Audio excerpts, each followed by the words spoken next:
무슨 격식과 틀보다도 제가 북한에서 생활 체험한 그대로 제 생각 그대로 실제한 사실을 진실하게 이야기하는 게 이 자리에서는 더 실감이 있을 거라고 생각하고 제 진실한 이야기만을 여러분들한테 드리겠습니다.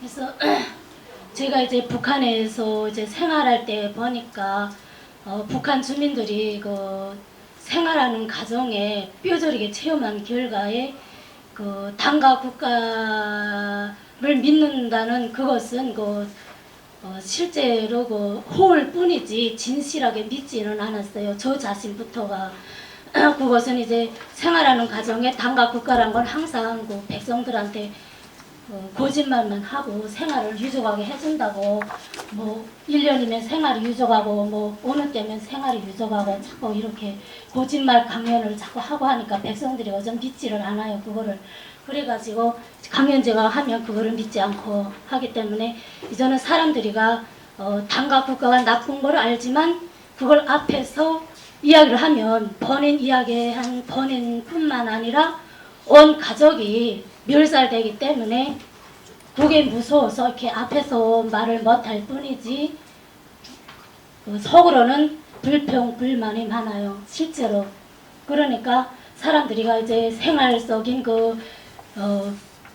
경제적인 그런 투쟁 속에서 믿고 살아야 될 것은 당과 국가가 아니라 그 어떤 실제적으로 도움을 현실적으로 받을 수 있는 그 어떤 믿음 그것을 생각하고 있는데 이거 가지고 이제 고민도 많이 하고 그렇게 하고 있어요. 하지만 자기 북한 주민들은 내가 믿고 내 생활에 실제 도움이 있는 그러한 정신적인 표대 이거를 가져야 되겠다고 생각하고 여기에 대해서 많이 고민들을 하고 이렇게 하는데요.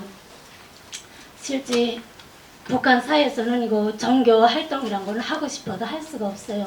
허용하지 않기 때문에 국가에서 자체가 또 여기 빠져들고 이제 종교 생활을 하다가 잡히기만 하면 교화를 보내고 심하면 죽이기도 하기 때문에 무서워서 이렇게 드러내놓고 하지 못했어요. 그런데 2002년도부터는 보편적으로 요게 많이 생활성 의존하면서 생활들을 하고 있어요. 실제적으로 소문이 퍼져가지고 실제적으로 이 토속 신앙, 이 좀 성품 보고 간상 보고 이게 실제적으로 생활에 사실적으로 나타나기 때문에 백성들이가 많이 믿고 있어요. 제가 북한에 있을 때 저도 제가 무속일이라는 걸 전혀 몰랐어요. 몰랐는데 생활하는 과정에 제가 어제 친구가 이렇게 장사를 떠나면 은심아 우리 저 딸이 은심이었는데 은심아 내가 장사하게 이번에 될까 하면 제 생각이가 그거죠.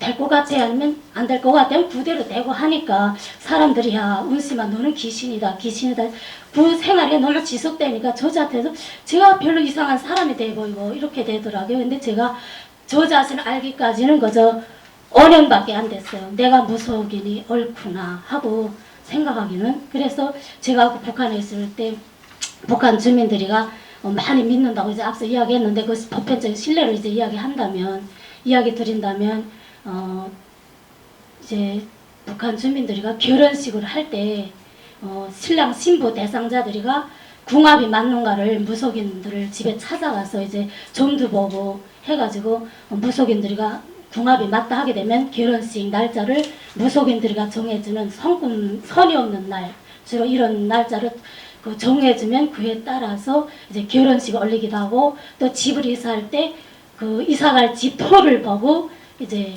이사를 하기도 하고 또 장사를 떠나거나 먼 길을 떠날 때 그 길이가 순탄하나 또 돈을 많이 벌 수 있는가 이런 걸 점쟁이들한테 보고 사절팔자나 이런 걸 보고 그 다음 길을 떠나기도 하고 장사를 하기도 하고 또 돈을 누구한테 이자로 해서 내야 되겠는데 그 사람이가 사기를 칠 수 있는 사람인가 아니면 실제적으로 신령이 있는 사람인가 고래를 할 수 있는 사람인가를 점쟁이들한테 이렇게 그걸 보고 그 다음에 될 수 있다면 그대로 하고 이렇게 생활 속에서 저는 그게가 보편적으로 생활하는 데서 제일 첫째가는 우회전으로 그렇게 인식하고 이제 생활하고 있어요. 그러니까 당과 수령에 대한 충성심보다는 이제는 이 터석 신앙에 더 밀착이 되고 여기에 이제 모든 그 생활을 의존하면서 이제 생활하고 있습니다.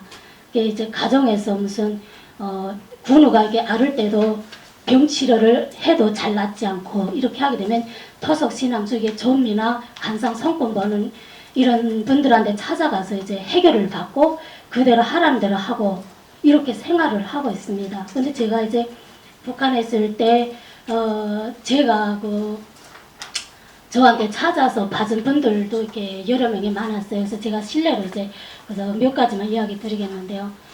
우리 마을에 이름 불러드려도 모르겠네.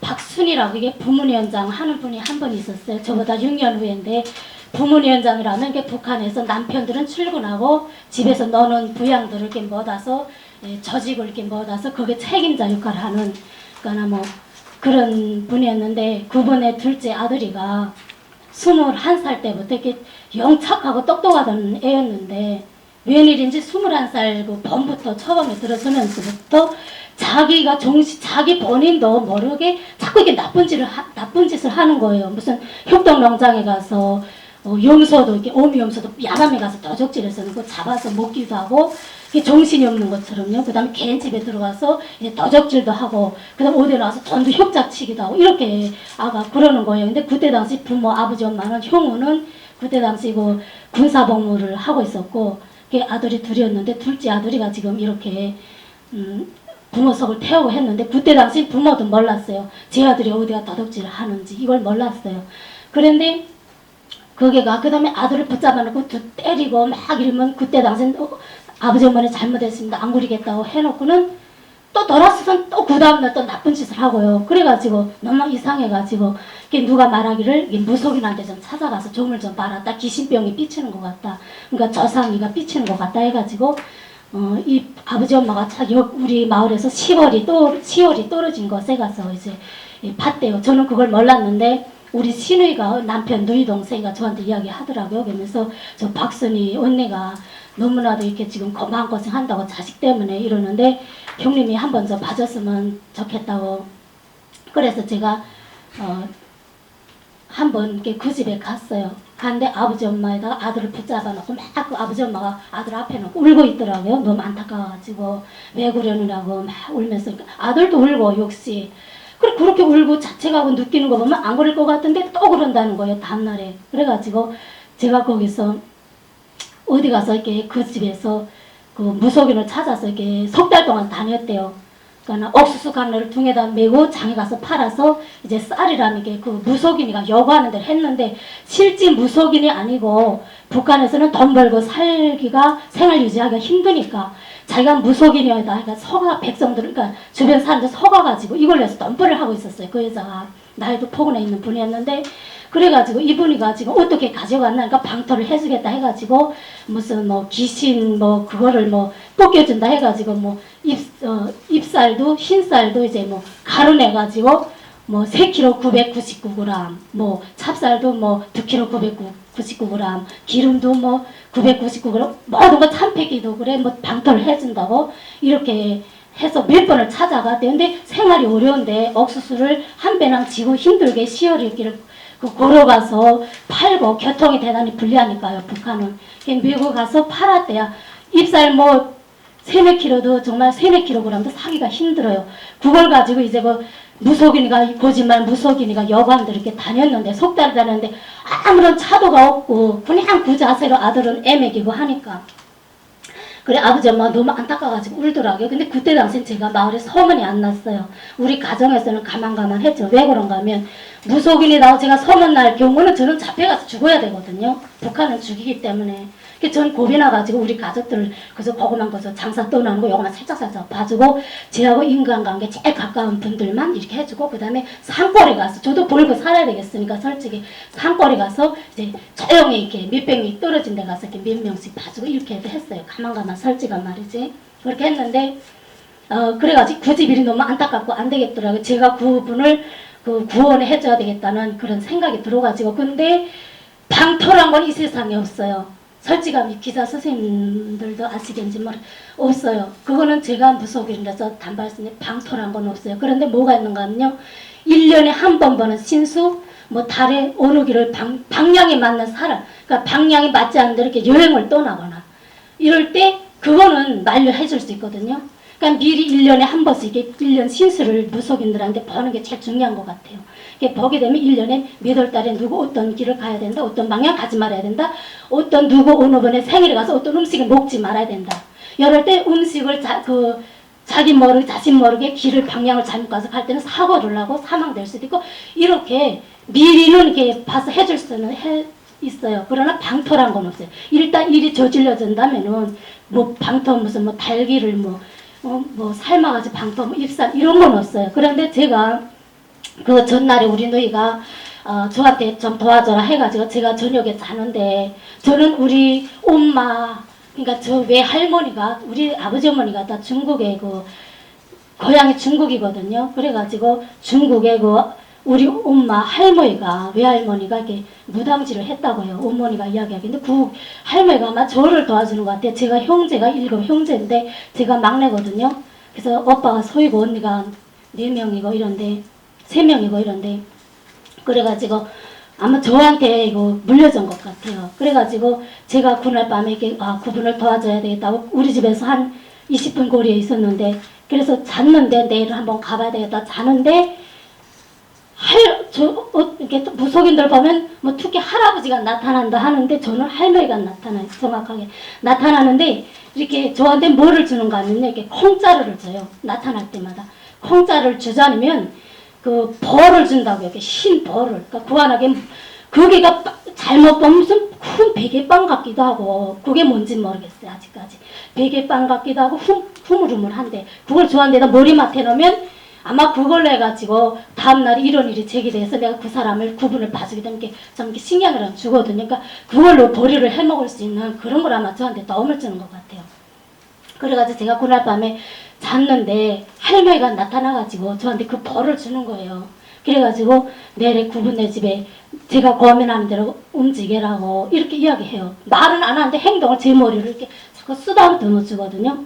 그래가지고 그래서 다음날 제가 이렇게 가게 되면 그 할머니가 신의 할머니가 저한테 어떻게 하라고 방법은 안 알려주는데 정확하게 제가 가고 싶어서 가서 그분을 만나고 싶은 날짜 내 연말 가야 되겠다고 가게 되면 그 앉은 사람 앞에 생각이 쭉 떠올라요. 그러면 내 느낌 그대로 생각 그대로 말하면 그게 그 자체에 그분한테 도움을 주는 그런 거든. 제가 그렇게 생각이 나는 대로 하게 되면 그렇게 되더라고요. 그래서 제가 그분한테 저녁에 찾아가가지고 이야기했어요. 아무 날에 이제 또 가야 된대요. 그 무속인네 집에. 그러니까 그분은 저를 몰라요. 한말에 살았지만.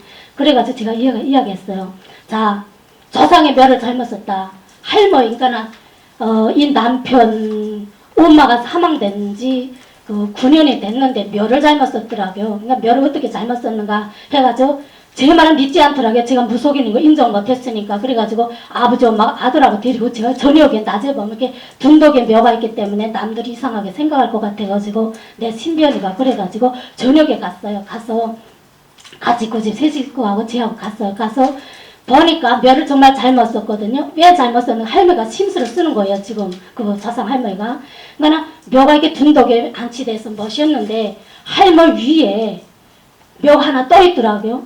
그러니까 묘란 건 여기 묘 있다면 이렇게 묘 쓰고 또 이렇게 묘 쓰고 하지 그 직선 묘를 쓰는 게 없어요. 근데 이 집에서는 잘못 묘를 안치했더라고요. 그러니까 이 할머니 사망된 위에 묘가 하나 고추 있는데 그 사람이가 이 할머니가 엄청 어린 사람이가 지금 누워있는 거예요. 그러니까 할머니가 어린 사람 밑에 누워있으니까 심술을 쓰더라고요. 그 할머니가. 그래가지고 그 복숭아 나무 가지를 그 묘에서 방파하는 것도 있어요. 그거는. 그래가지고 그 복숭아 나무 가지를 이렇게 깎아가지고 양옆에 받고 그 다음에 할머니한테 인사를 드리고 술을 붓고 인사를 드리고 그리고 이제 이만저만해서 제가 이야기했어요. 이만저만해서 선주가 이렇게 하는데 할머니 좀 도와달라는 거. 몇 자리를 아무 날에 옮기겠다는 거 좋은 대로 모셔드리겠으니까 제발 선주를 자기 정신으로 돌아오게끔 도와달라고 이렇게 이야기했어요. 그래가지고 그날 밤에 내려오니까 자중이 훨씬 넘었더라고요. 시간이가 12시는 안 됐고 그래서 그거를 그렇게 해서 이 아들이가 생일이가 19일이었는데, 그러니까 태어나기는 4월 달이었는데 제가 같이 가기는 7월이었어요. 이 사람 야가 태어난 건 4월 19일인데, 그래가지고 제가 거기 묘에 할머니 묘에 갔을 때는 7월 9일이었고, 그래가지고 19일 날부터 요를 만에 그 제를 지내고 이렇게 할머니한테 그 이야기 했죠. 요를만부터 야가 그 다음에 제정신으로 돌아와가지고 그 다음에 자기 생활을 착실하게 했어요.